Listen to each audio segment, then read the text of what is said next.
How can you believe something about yourself if everything in your life right now seems to be reflecting the opposite? In this video, I'm going to show you how you can step into the state of believing, because your thoughts and your feelings are what you are seeing expressed in your outside world. If you want to see a change in your outside world, you have to change your inner world. Those thoughts and those feelings are being fueled by your beliefs. The good news is no matter what you want to experience, that already exists. That version of you exists right now. But your thoughts and your feelings are how you get there. In this video, I'm going to show you a 3-step process on how you can start tapping in to believing something about yourself before you see anything change in your outside world, so that you can start making those changes now. The mission of this channel is to help empower you through self-awareness, because the more you know, the more you can grow. And if you watch until the end of this video, you're going to understand why other techniques have not been working. You'll understand what you have to change in order to see your outside world change. So let's get started. The first thing you got to do is take out the trash. Take out those old thoughts and those old outdated ways of believing. A belief state, your thoughts and your feelings. It's also, you could say, it's a level of consciousness, how you see yourself. Everyone has an internal thermostat. It's called a cybernetic mechanism. It's the same as your thermostat in your house. It is a set point. You might have experienced this. Maybe sometimes you start to experience some success. You get some momentum building, and then all of a sudden things start falling apart and everything goes back to the beginning, the set point. And the opposite could happen too. Maybe things start getting really bad, but then you kind of get it together and you're able to bring it back to right where it was originally. You are not alone. That is basically how we are all designed to be, because that is a way that we stay alive, we stay safe. Another way you could look at it is basically your comfort zone. And anything outside of that, you don't know if you can survive, because it's something you've never experienced. And the interesting thing is, yes, some things outside of your comfort zone are dangerous or they compromise your safety.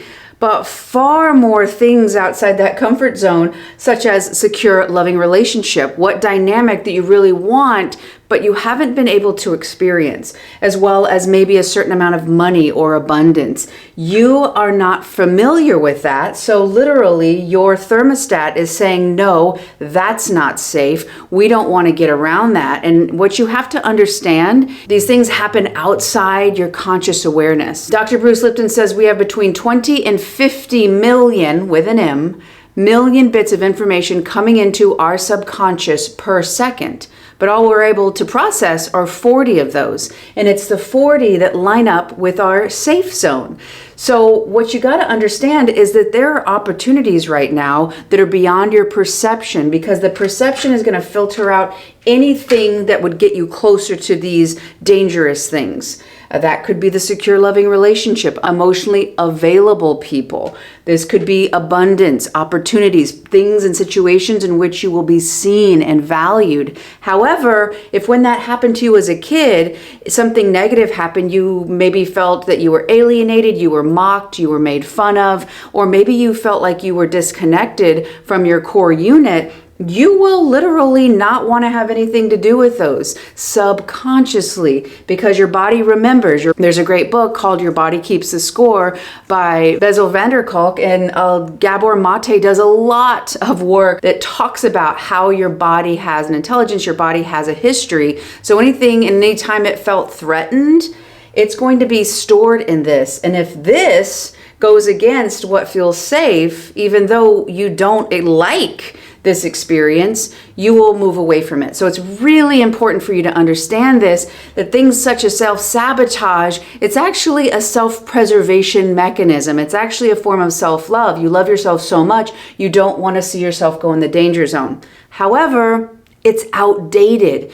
That theory, that way, that strategy at one time kept you safe. It kept this box around you, helped you to get some connection, helped you get you some needs met. However, now that box has created a prison and it's blocking you right now. The good news is you can change this. The first thing you got to do is become aware of it, these beliefs. A big part of this is going to be the dynamics of your early on experiences. How did your needs get met?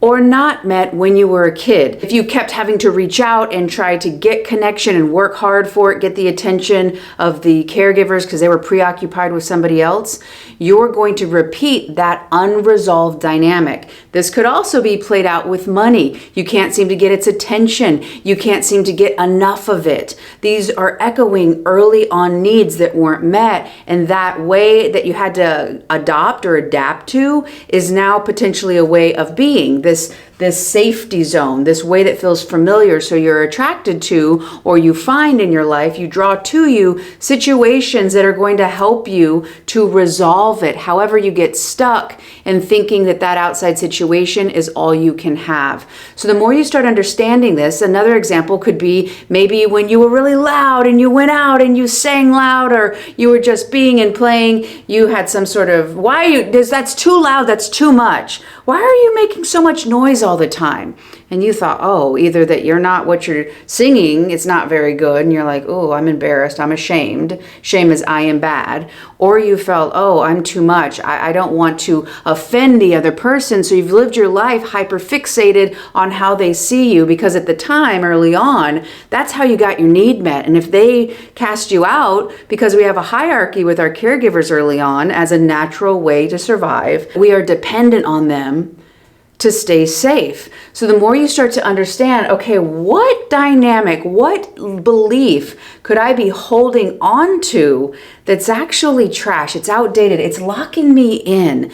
And one way to do this is start to look at the dynamics that keep repeating. Start to think, okay, what would I need to believe about myself to continue this dynamic? What did I think was true when that happened to me early on? Now, the second thing that's going to be really important for you to start to step into the believing state, as you take out that old trash, it's going to create room. It's going to start to have you questioning, well, who am I? Okay, good. We're there. We're getting there.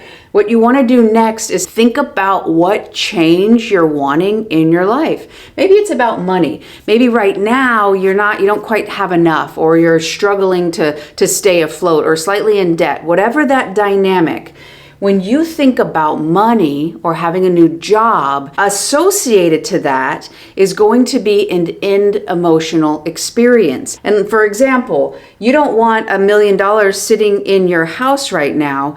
You want money because you would feel a greater sense of safety, or maybe it's about security. That money is going to bring you these end emotions. So what you're really looking for is an abundance of safety, an abundance of security. And you believe that the vehicle to get you there is money. But as you focus on this, which is the essence of the reason for the season, this is what you need to start to understand of what you're looking for. Start to identify, okay, is there anywhere in my life right now where I feel a sense of safety? Where I have a sense of security? Even if it's completely detach it from money and just think about these energies, and it could be as small or as big. Can you identify that? One of the huge things that's going to happen here is you're going to start to say, oh, I'm not actually separate from it. I experience it right now. So that can actually change your perspective and start opening you up, that it feels natural, that you already have these in some capacity.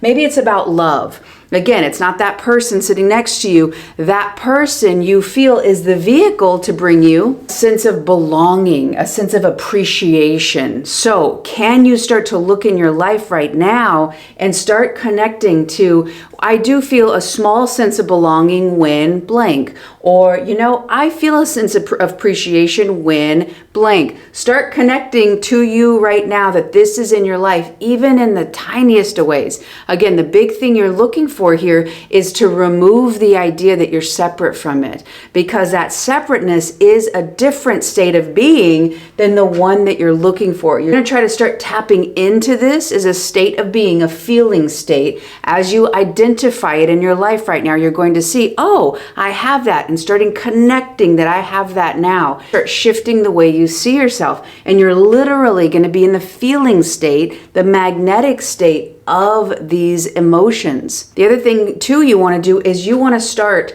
seeing how you can provide this to yourself right now. Okay, when do I feel my greatest sense of belonging? When do I feel my greatest sense of security? How can I right now expand that so that I can turn up the volume of my magnet? When I tap in, when I start to understand these needs and I start to meet them on my own, I amplify, I turn up the intensity of that magnet and I start drawing it to me. And I start shifting your awareness of it. Again, when you have something, you don't need it. You don't desire it. It is natural. You have it. So it removes the resistance. The more you want something, the less you can actually experience it because you're in the state, the being state of wanting it. When you want something, you don't have it. So you've got to start understanding how can you get to the feeling state now, and that's actually what draws it to you. You don't wait for the thing and then you feel it and it literally comes to you. All right, and the third thing that you can start doing right now to be in that state of believing is your ABCs, your awareness, your breath, and your new choice. And what does that mean? That means that when situations come up, you've got to start becoming aware of what meaning you're putting on them. So for me, for instance, if somebody's not calling or if somebody starts going a little bit distant, the situation right now, first I got to become aware because, I'm starting to get anxious. Okay, I'm becoming aware of my anxiety. I'm breathing so I can start grounding myself so I can move out of the stress state from the past and break that energy. And then I want to be very present and say, okay, the story I'm telling myself about this is because of me, but I know that I got to stay with myself. So that would be that new choice. So basically in every now moment, every situation that comes up, you're putting a meaning on it. Every situation's neutral, but you put a meaning or a label on it. Now, what you got to understand is that label from the old self, that old set of beliefs, that old self-image, or is it the new self-image? Where are you going to put your vote? If my partner is unavailable, she's not answering my calls, and I text and nothing's happening, and if I start getting anxious, I got to be very aware, I'm doing it again. I'm starting to leave myself, my fixation, that my safety or my quality of life is attached to this person. I got to bring it back to me. I cannot reject right now. So I am going to put my vote in that new state of being. It could be a situation where maybe you're trying to get a job and it looks really good and then they go with somebody else and you're like, I knew it. Nothing ever works out for me. I try hard and I always have to do all the work. I never get seen. I never get acknowledged. We're in that old story. And again, if you notice yourself in this old story, you're not there to judge it, blame it, shame it. No, we want compassion. We want to see and understand this about ourselves. Okay, I am scared. I feel like I'm being rejected, just the same back as when you were a little kid. You want to be aware of this, observe it, realize, okay, I can't do that. I can't tell that old story. That old story hurts me. It's creating a prison. I've got to see me. How can I appreciate value and see the good and the value that I offer? Maybe that closed door in the old company is actually an open door to something greater than you could have imagined. The only way you know that is to start making those choices that align with that new version of you, that state of believing. Thoughts and the feelings fueled by the new beliefs, by becoming aware of it, breathing and grounding yourself and making the choice from that higher level of mind, your adult mind. That new choice is what's going to help you start to change the structure of your brain, tap into the power of neural plasticity, fire and wire in a new way. And when you stop doing the old way, it prunes apart.